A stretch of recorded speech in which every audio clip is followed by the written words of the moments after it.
हम लज्जित हैं देवी, हमें क्षमा कर दीजिए।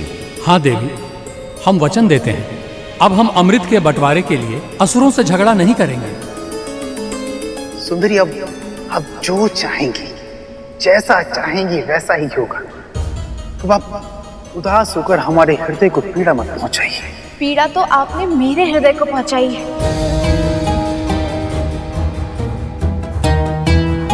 मैंने पहले ही कहा था कि आप लोग लड़ाई नहीं करेंगे, किंतु आप में से किसी ने नहीं सुना। चलिए क्षमा मांगिए, कान पकड़ के उठक बैठक करिए।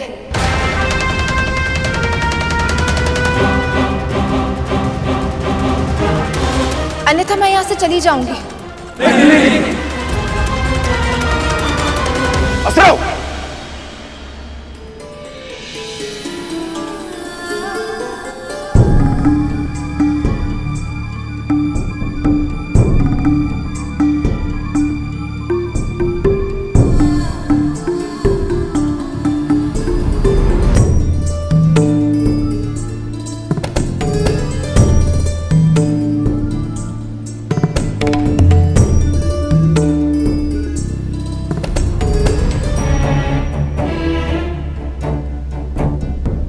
आप भी कीजिए।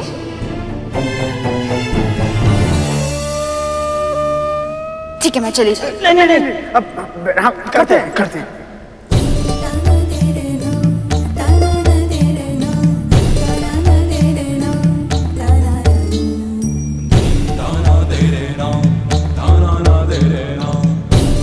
प्रभु ने सही कहा था कि मदिरा के अतिरिक्त एकमात्र स्त्री के नयन ही है जो असुरों से तो क्या, देवताओं से भी कुछ भी करा सकते हैं।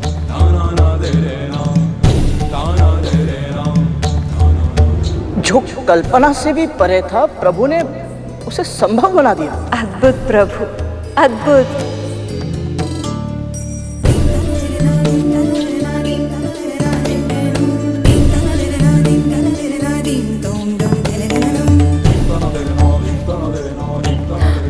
बस इतना दंड पर्याप्त है। तो चलिए एक खेल खेलते हैं। आप सभी असुर एक पंक्ति में आ जाइए और आप देवता दूसरी पंक्ति में। मैं आप सभी से एक एक करके प्रश्न पूछूंगी। जो उसका सही उत्तर देगा उसको सबसे पहले अमृत मिल जाएगा। कहिए, स्वीकार है? स्वीकार है देवी। आपको स्वीकार है? स्वीकार है।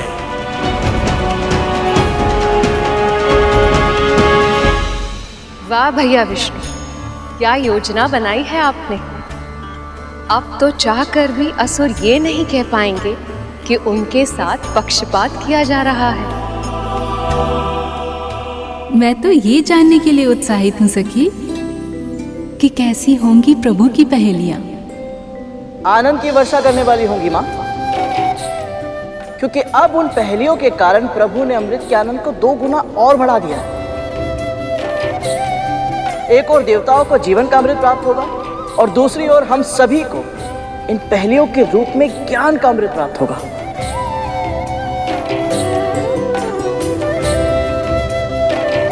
सीखने की अद्भुत ललत है तुम में करुण।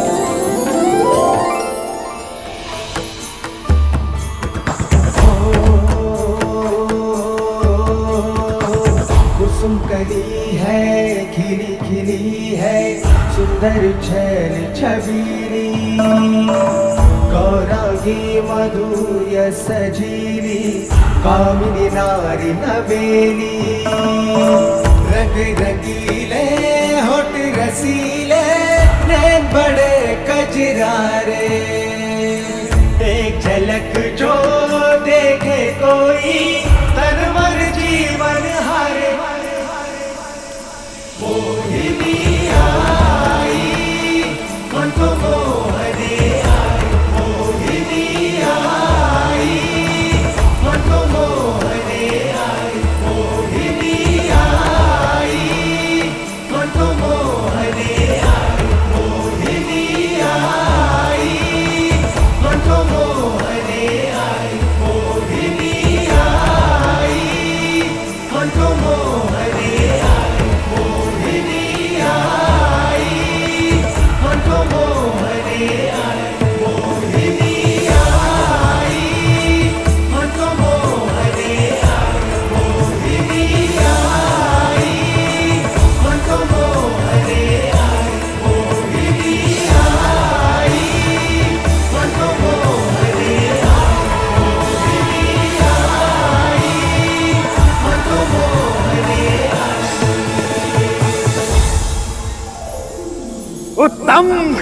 अति उत्तम।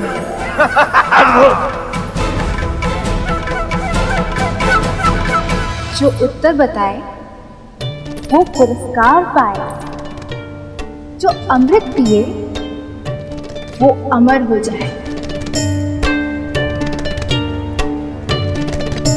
पर उससे पहले पूछो तो मेरा प्रश्न। बोलो बोलो बोलो, पृथ्वी से भारी है क्या?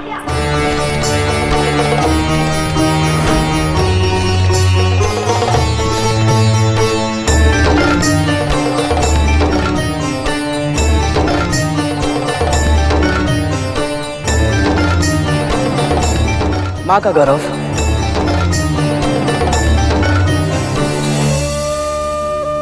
पृथ्वी से भारी केवल एक ही वस्तु है, मां का गौरव।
धन्यवाद प्रभु, ये सब बस आपकी कृपा दृष्टि के कारण हुआ है।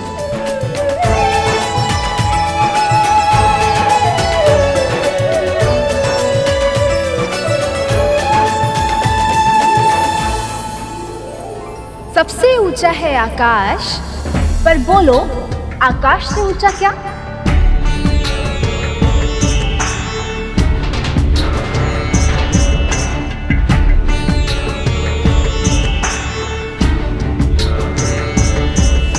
पिता,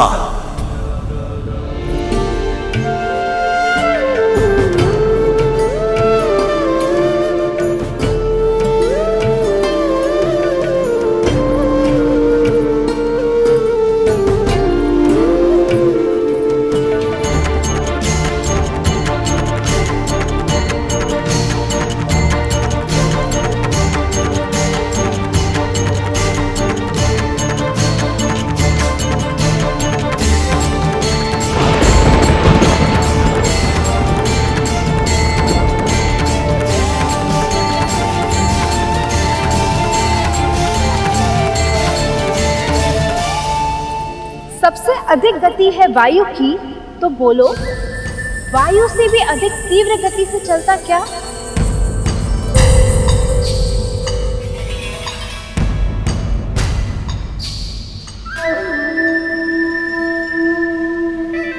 मन।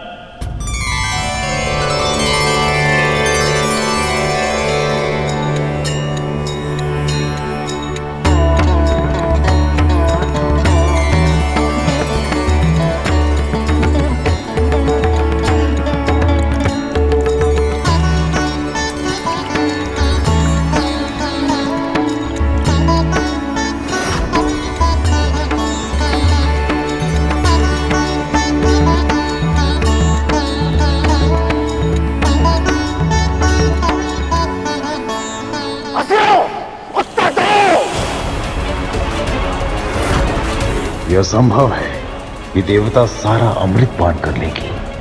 हम असुरों को कुछ करना होगा।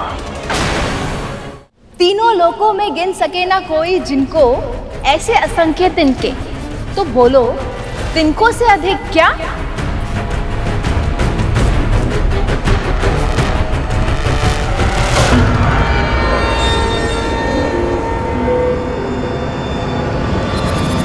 चिंता।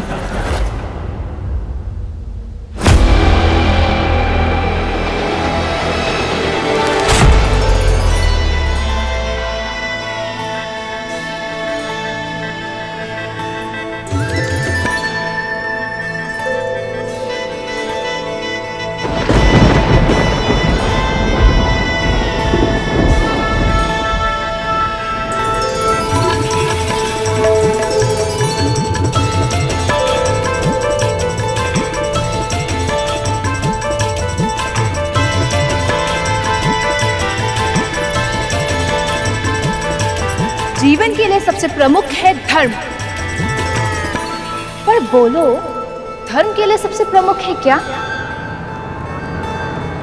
दक्षता।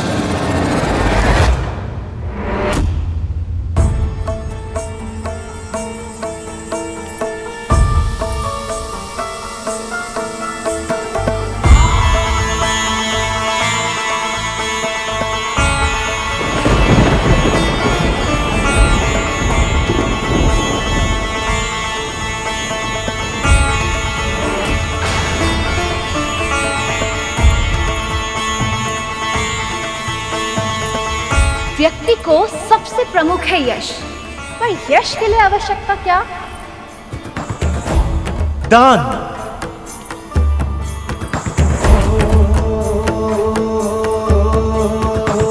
कुसुम कली है, खिली खिली है, सुंदर छैल छबीली, गौरांगी मधुर्य सजीली, कामिनी नारी नवेली, रंग रंगीले। हर प्राणी की अभिलाषा है स्वर्ग, पर स्वर्ग के लिए प्रमुख है क्या? फल है। सत्य।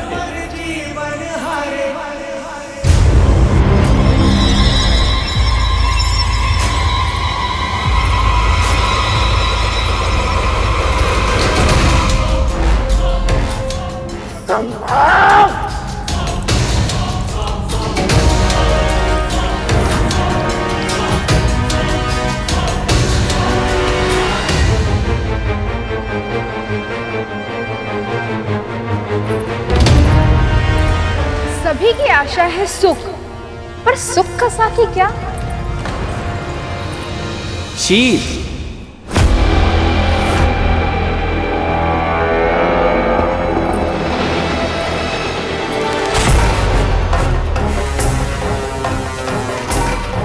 एक के बाद एक सभी देवता अमृत पाते जा रहे हैं, पर असुरों में से किसी को भी अभी तक अमृत के दर्शन तक नहीं हुए।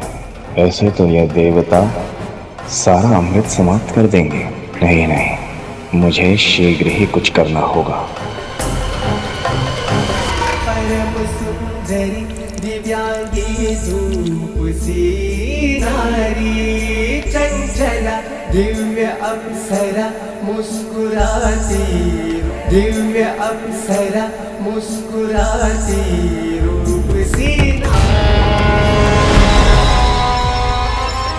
अब कोई मुझे पहचान नहीं पाएगा। इस देवता के स्वरूप में मैं अमृत प्राप्त कर लूंगा।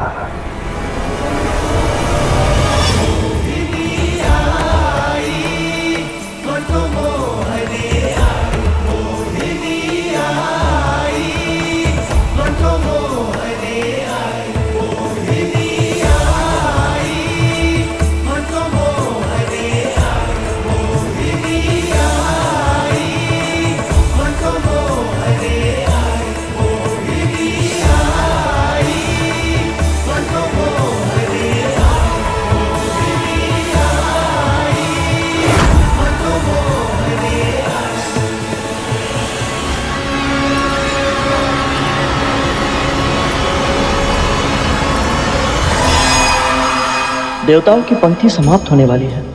लगभग सभी को अमृत मिल गया है, परंतु असुरों में से कोई भी अमृत को छू तक नहीं पाया। वज्रांग और राहुल इस पराजय को कैसे स्वीकार करेंगे?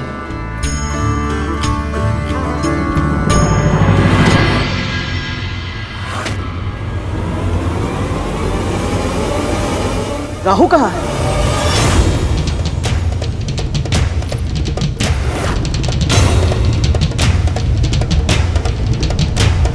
अभी तो राहु यही था, फिर अमृत बंटवारे को मध्य में छोड़कर भला वो अचानक कैसे कहीं जा सकता है?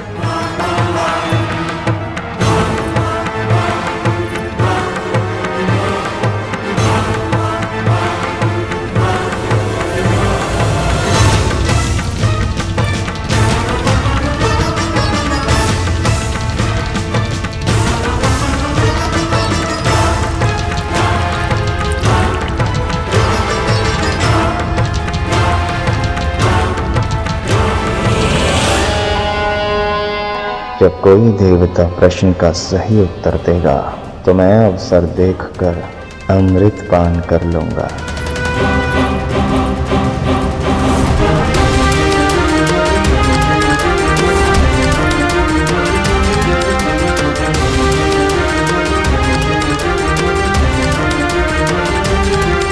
ऐसा क्यों प्रतीत हो रहा है कि कुछ अनुचित होने वाला है?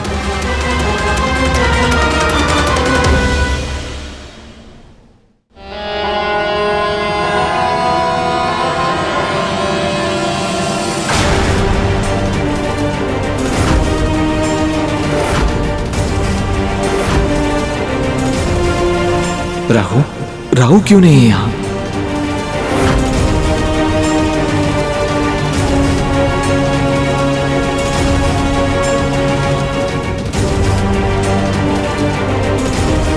देवों की पंक्ति में ये अंतिम व्यक्ति कौन है? ये तो देवता नहीं है। चंद्रदेव कौन है वो?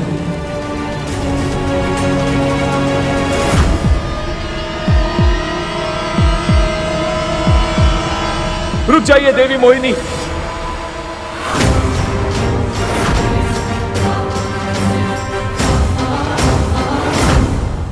देव नहीं है ये।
राहु राहु राहु।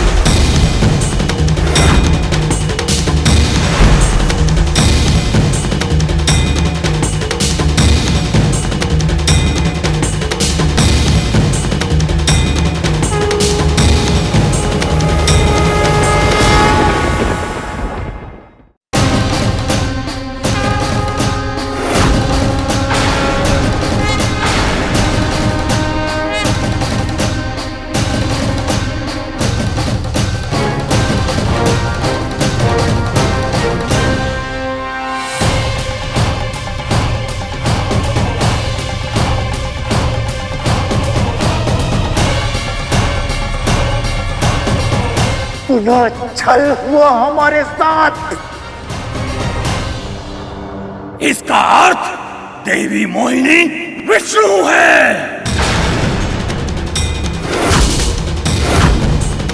तुमने दुष्टता की सारी सीमाएं पार कर दी हैं राहु। अब तुम्हें दंड मिलेगा।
शीश कटने के बाद भी इसके धड़ और शीश दोनों में प्राण है। माँ, ये कैसे संभव है? वो इसलिए कर क्योंकि अमृत के एक बूंद को उसने पी लिया है।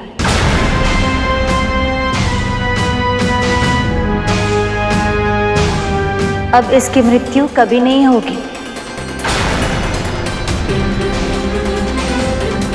पर स्वयं प्रभु के सुदर्शन चक्र ने इसे 2 भागों में विभाजित किया है। इसलिए अब पूरी सृष्टि में कोई भी कभी भी इसे जोड़ नहीं पाएगा। अब ये सदैव 2 भागों में विभाजित रहेगा।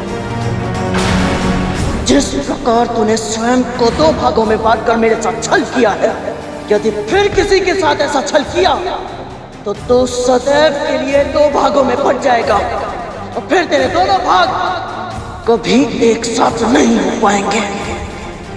ये मेरा श्राप है। इसे चेतावनी दी थी मैंने। यदि इसने धर्म के पथ को चुन लिया होता तो आज ये स्थिति नहीं आती। मुझे तो प्रभु के क्रोध से भय लग रहा है।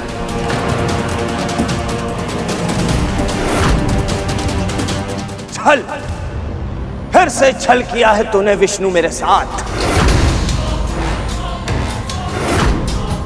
मेरा शीश काटकर तूने यह सिद्ध कर दिया है कि हम असुरों के साथ तू कभी न्याय कर ही नहीं सकता।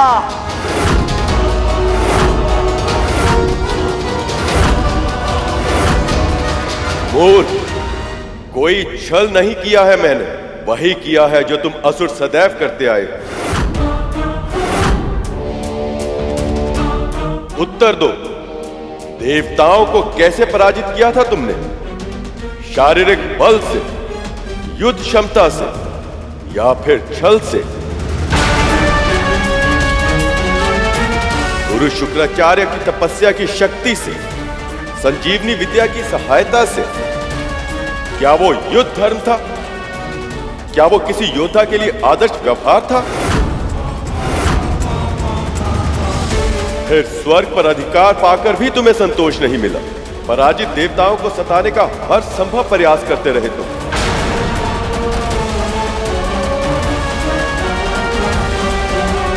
यहां तक कि अपनी मां समान देवी अदिति की तपस्या भंग करते समय उनके प्राण तक लेने का प्रयास किया।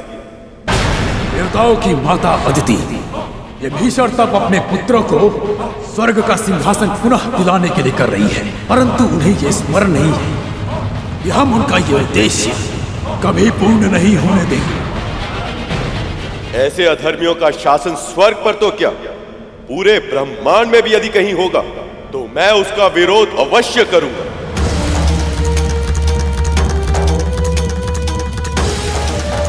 संधि के नियमों के अनुसार देवताओं और असुरों को दोनों को एक साथ मिलकर क्षीर सागर का मंथन करना था, किंतु जब देवता मेरे विवाह में व्यस्त थे तब असुरों ने संधि के नियमों को तोड़कर अमृत को चुराने का षड्यंत्र रचा।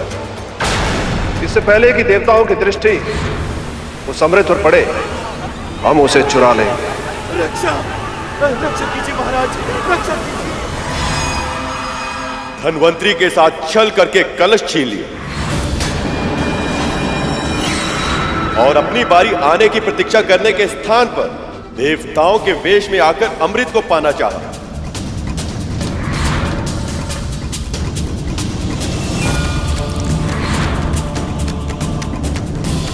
जो स्वयं छल पर छल करता आया हो, उसे दूसरों के कार्यों पर आपत्ति उठाने का कोई अधिकार नहीं। अमृत का मर्म जाने बिना ही तुम सब अमर होना चाहते हो, पर केवल तन के जीवित रहने को अमरता नहीं कहते। सच्चे अर्थों में केवल वही प्राणी अमर होता है जो तन के ना रहने पर केवल अपने कर्मों के कारण अन्य प्राणियों के हृदय और मस्तिष्क में सदा सदा के लिए जीवित रहे।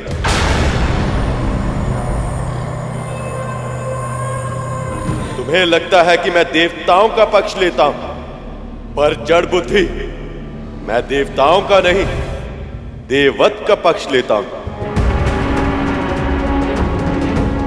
जानते हो क्या है देववत? धर्म और सत्य के मार्ग पर चलना, मन में दया का व्यवहार रखना, दूसरों के साथ परोपकार करना और अपनी शक्ति सामर्थ्य का उपयोग संसार के कल्याण के लिए करना।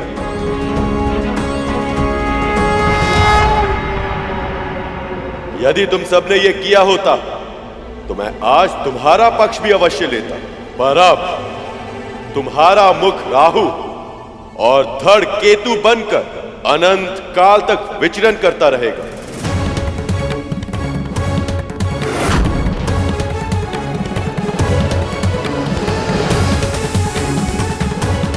ताकि आने वाले समय में संसार को यह स्मरण रहे कि देववत के बिना अमृत को प्राप्त नहीं किया जा सकता।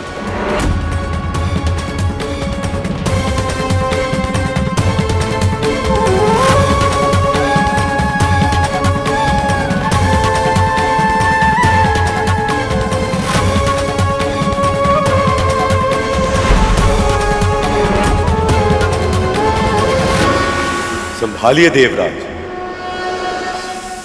आज से अमृत आपका हुआ।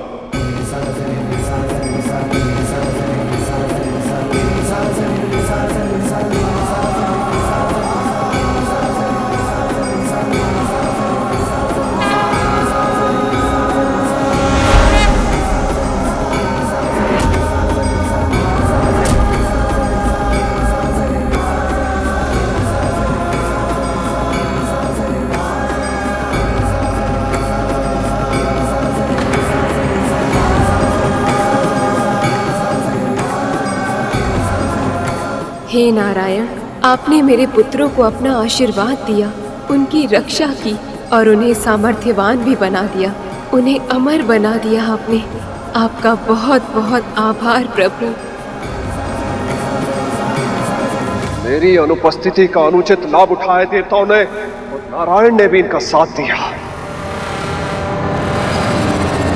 पर मैं इतनी सरलता से पराजय स्वीकार नहीं करूंगा।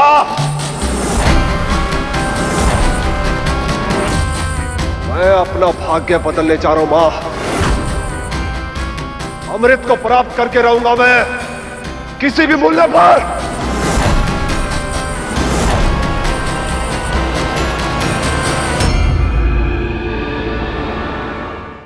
जिस क्षण की कल्पना खुली आंखों से स्वप्न देखने पर विवश कर देती थी, आज वो क्षण सत्य हो गया है। हमें अमृत मिल गया है और ये सब केवल आपके कारण संभव हुआ है प्रभु।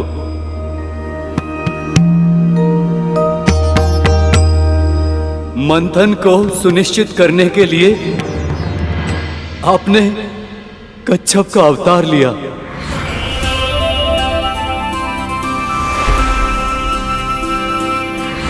धर्म की रक्षा करने के लिए देवी मोहिनी का अवतार लिया।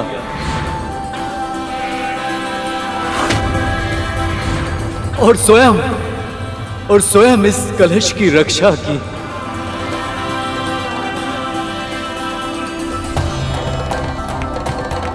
और हमें अमृत का पान कराया। आप धन्य हैं नारायण, आपका कोटि कोटि आभार।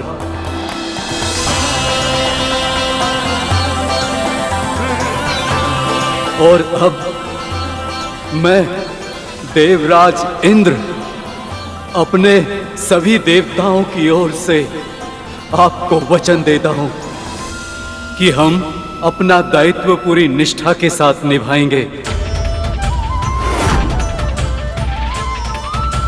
और समाज के कल्याण के लिए अपने जीवन को समर्पित कर देंगे। आप सबसे यही अपेक्षा है। आप अपने निश्चय में सफल रहे। आपका कल्याण हो।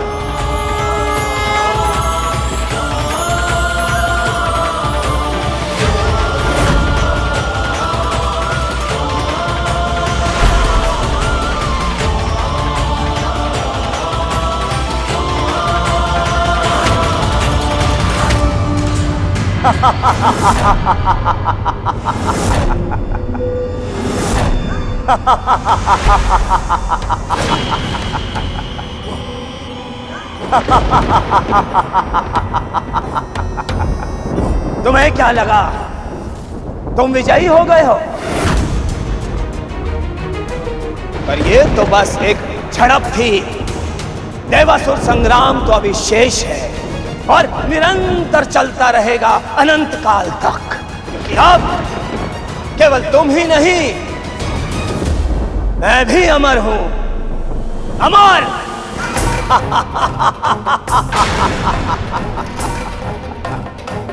अब मैं तुम सबको सदैव ही भयभीत करता रहूंगा।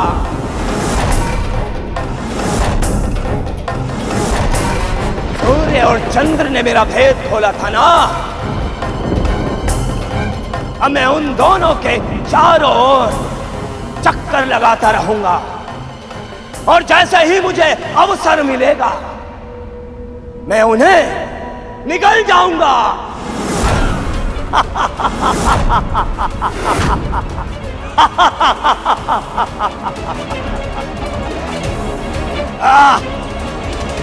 कितना दुष्ट है ये राहु। स्वयं परम पिता श्री नारायण से दंड मिला, फिर भी अपने कर्मों को सुधारने का विचार तक नहीं आया इसके मन में।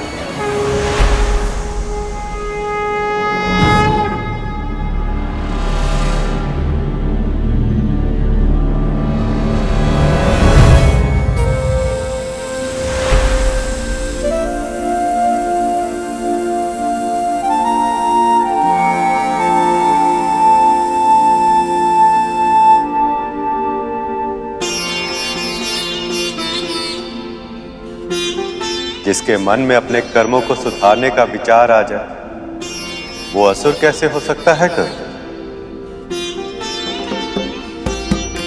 प्रभु, आपका ये मोहिनी अवतार अपने उद्देश्य में सफल रहा। बहुत बहुत बधाई हो प्रभु।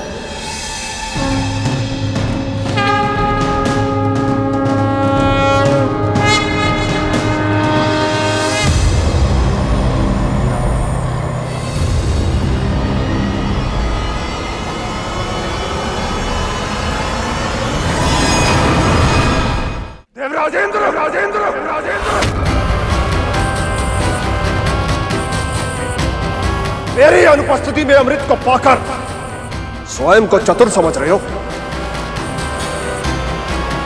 साहस है तो मुझसे युद्ध करो।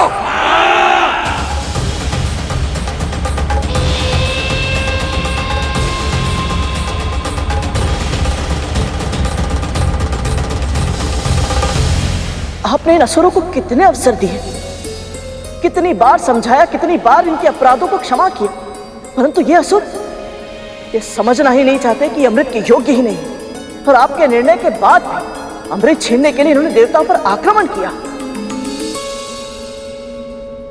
प्रभु मुझे आज्ञा दीजिए, मैं इस युद्ध में भाग लेकर अमृत की रक्षा करना चाहता हूं, और आपके निर्णय के अपमान का परिणाम इन असुरों को भोगना ही होगा।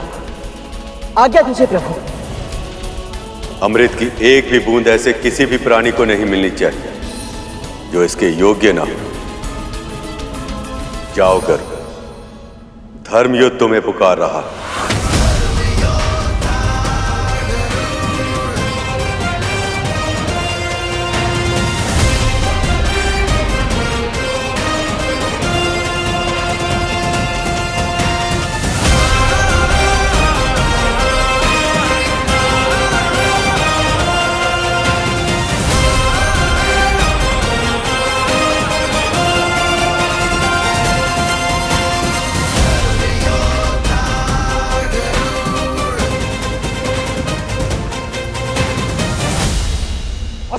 तन से रक्त की अंतिम बूंद तक क्यों न बह जाए, हमें ये चक्रव्यूह तोड़ना ही होगा।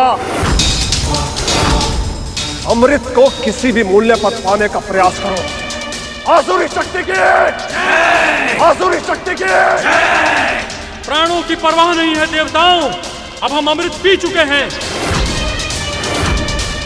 अब इसकी रक्षा करना हमारा कर्तव्य है, चाहे जो हो जाए। ये सुरक्षा कवच टूटना नहीं चाहिए। आक्रमण!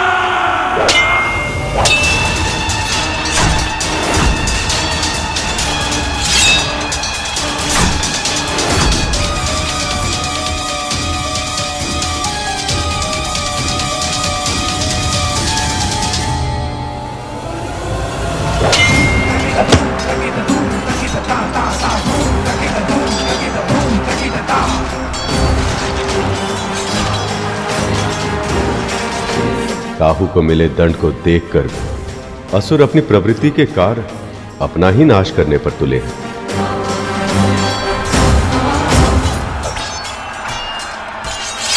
जयंत, मेरे पुत्र।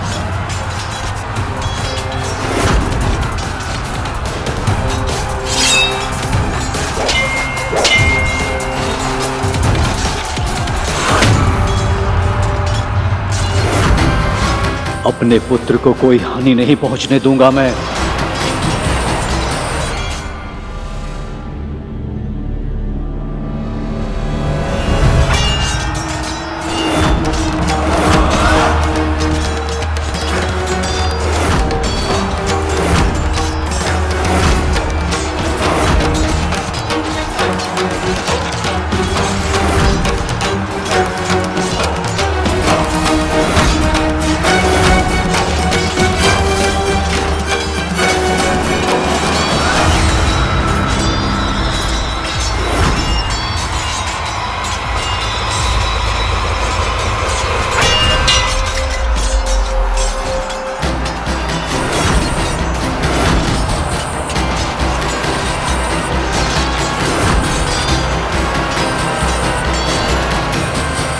इंद्रपुत्र जयंत अभी भी बालक है प्रभु।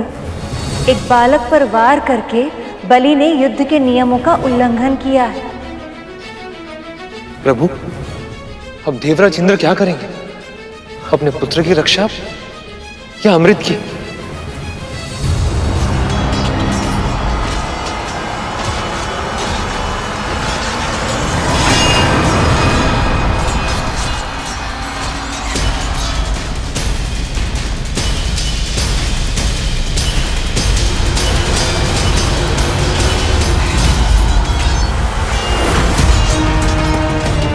अमृत को इंद्र के साथ से छुड़ाना होगा।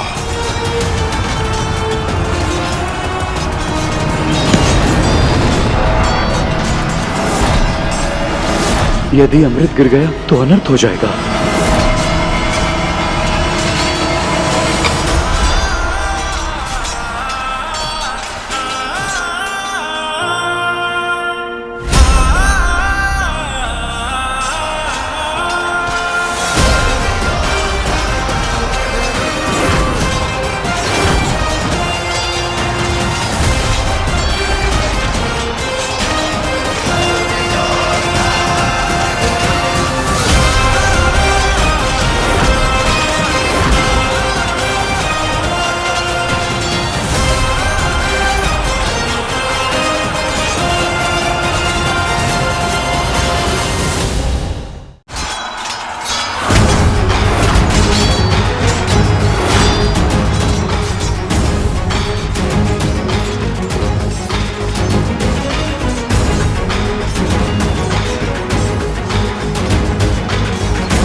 ये ले जयंत, अमृत और अपनी रक्षा करो।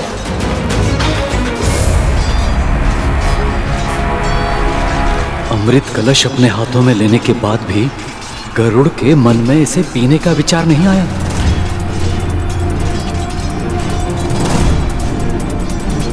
जाओ यहां से शीघ्र। गरुड़, जयंत के साथ जाओ और अमृत को स्वर्ग तक पहुंचाने में उसकी सहायता करो। जाओ। देवराज, आप सच में चाहते हैं कि मैं अमृत लेकर जयंत के साथ जाऊं? हाँ गरुड़, जयंत अभी छोटा है और उसे तुम्हारी सहायता की आवश्यकता होगी और मुझे तुम पर पूरा विश्वास है। अब परीक्षा होगी गरुड़ के व्यक्तित्व की।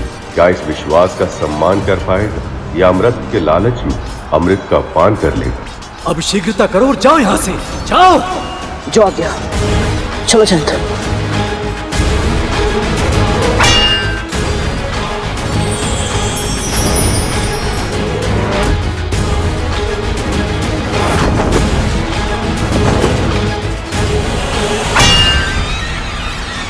पीछा करो।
प्रभु, अमृत की 4 बूंदें गिर गई। ये भी विधाता की योजना का भाग है शेष। भारत खंड के 4 नगर हरिद्वार, प्रयाग, उज्जैन और नासिक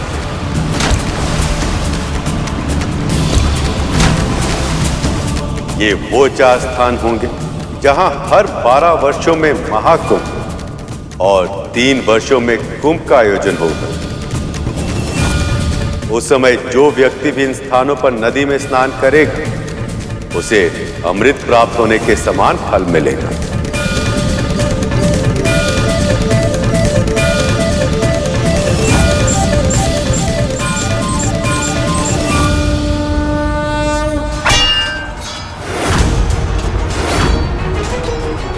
बस बहुत हो चुका, अब इस युद्ध को समाप्त करना ही होगा। वज्र का प्रयोग अब करना ही होगा मुझे।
महाराज बलि अचेत हो गए हैं। विजय श्री हमारी हुई। देवराज इंद्र की, देवराज इंद्र की, देवराज इंद्र की, देवराज इंद्र की।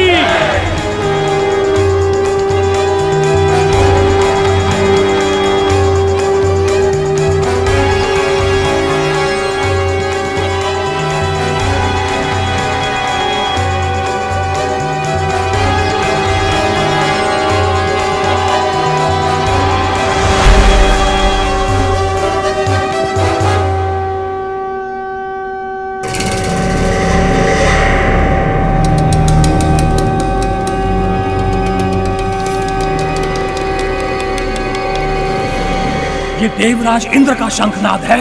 तो क्या असुर सम्राट बलि पराजित हुए? अवश्य ही देवता जीत चुके हैं। उसके बिना ये विजय शंखनाद बजाना असंभव है। तो अब क्या करें हम?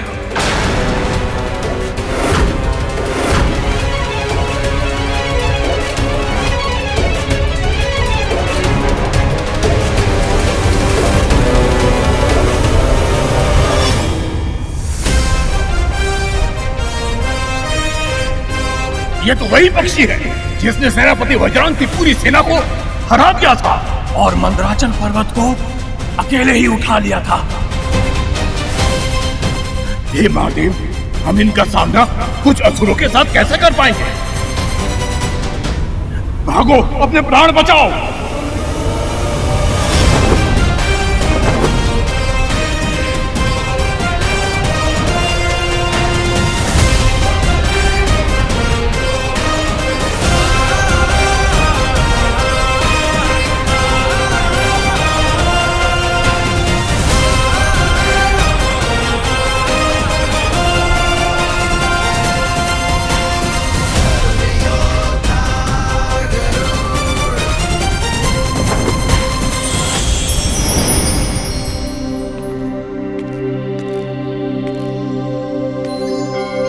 मुझे और अमृत को यहाँ तक सुरक्षित पहुँचाने के लिए आपका आभार करो। आभार की आवश्यकता नहीं है जैन, ये तो मेरा कर्तव्य था। चलिए इसे सुरक्षित भीतर रख देते हैं। नहीं जैन, स्वर्ग में प्रवेश करने का अधिकार अब तक मैंने अर्जित नहीं किया है। मेरा कर्तव्य तो बस तुम्हें और अमृत को यहाँ सुरक्षित पहुँचाना था, तो मुझे लौटना होगा। सचमुच आपकी कर्तव्य निष्ठा अद्भुत है गरुड़।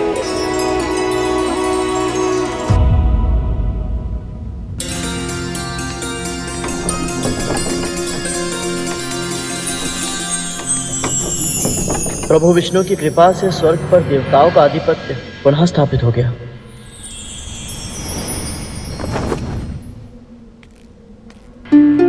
इस अमृत को किसी सुरक्षित स्थान पर रखना होगा।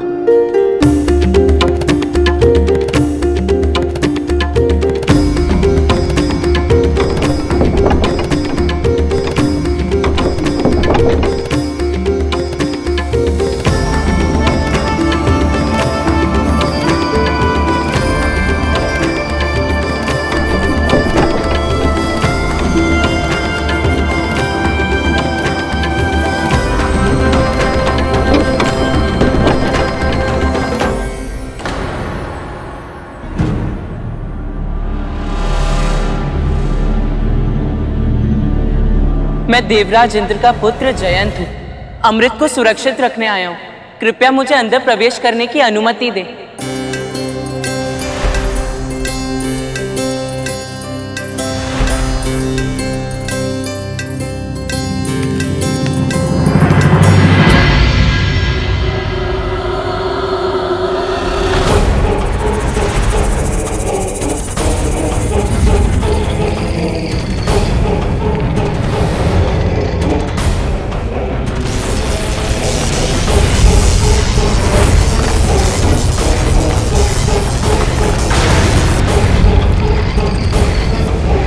ये दोनों सर्प की प्रतिमा पिताजी के भूलोक पर रहते सर्प भाइयों की तो नहीं हो सकती। अवश्य इन्हें स्वर्लोक की सुरक्षा के लिए बनाया गया है।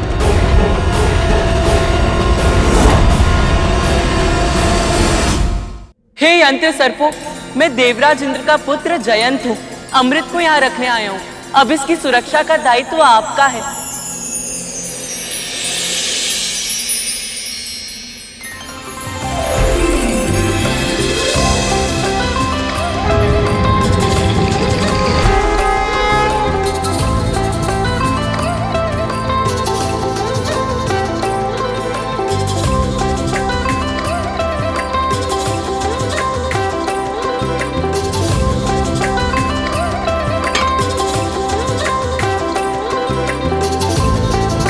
अब अमृत सुरक्षित हुआ।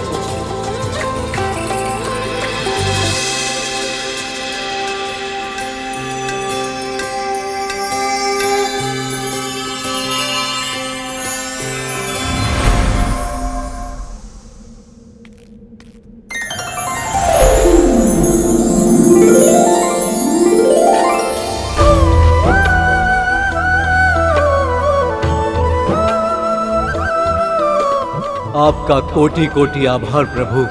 श्रीहीन, भाग्यहीन, परम दुख की अवस्था में हम देवता व्याकुल थे और ऐसी स्थिति में आपने हमारी पुकार सुनी। हम पे कृपा करके क्षीर सागर के मंथन जैसे असंभव कार्य को संपन्न किया। हम तो बस माध्यम थे प्रभु। ये विजय तो आपकी ही है। विनाश के मुहाने पर खड़े इस संसार को नया जीवन दिया है आपने। अनंत प्राणियों की रक्षा की है। आपकी जय हो प्रभु। आपकी सदा की जय। गणेश, नारद, सखा, ब्रह्मदेव, गुरु बृहस्पति और आप सभी देवी देवताओं को मेरा बहुत बहुत आभार।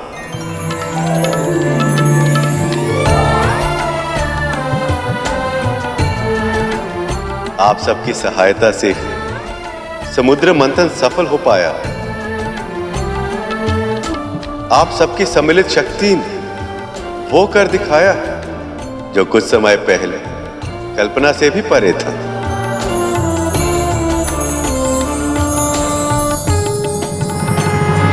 सत्य कहा था माँ ने, ये सब किसी स्वप्न जैसा ही तो है। इतने समय तक वैकुंठ में रहने के बाद यहाँ से लौटने का तनिक भी मन नहीं कर रहा, परंतु माँ को अकेले भी तो नहीं छोड़ सकता।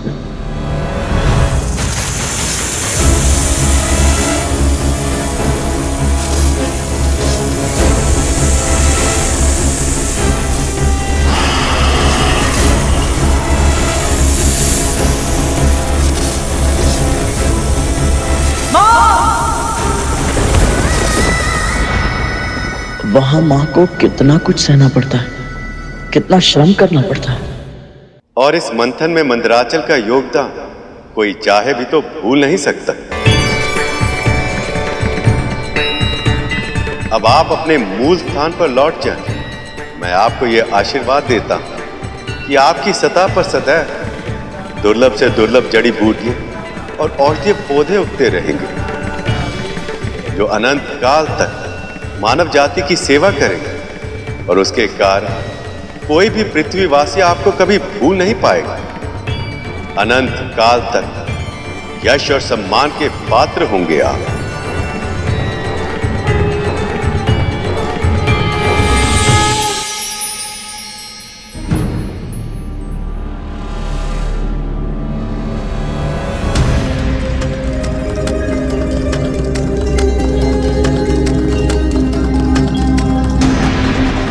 अब समय आ गया है सखा, वासुकी को उसके घाव से मुक्ति देकर उसे अपना आशीष प्रदान करें।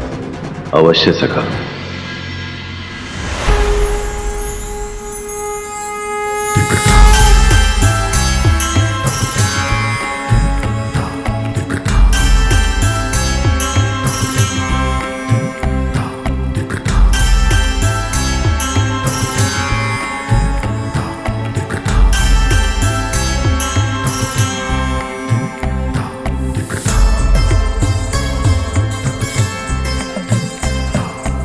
हे नीलकंठ, महादेव, अपने चरण में मुझे शरण देकर मुझ पर दया करें।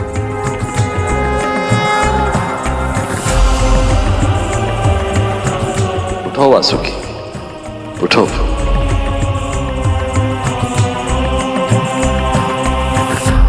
इस मंथन में अतुलनीय योगदान देकर तुमने मुझे अत्यंत प्रसन्न किया है वासुकी।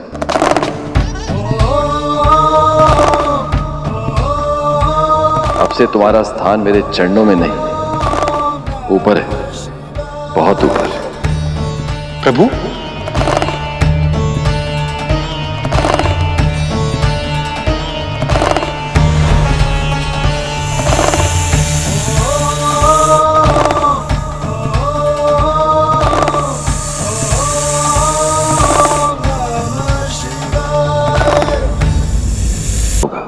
नागेश्वर महादेव शिव की। नागेश्वर महादेव शिव की।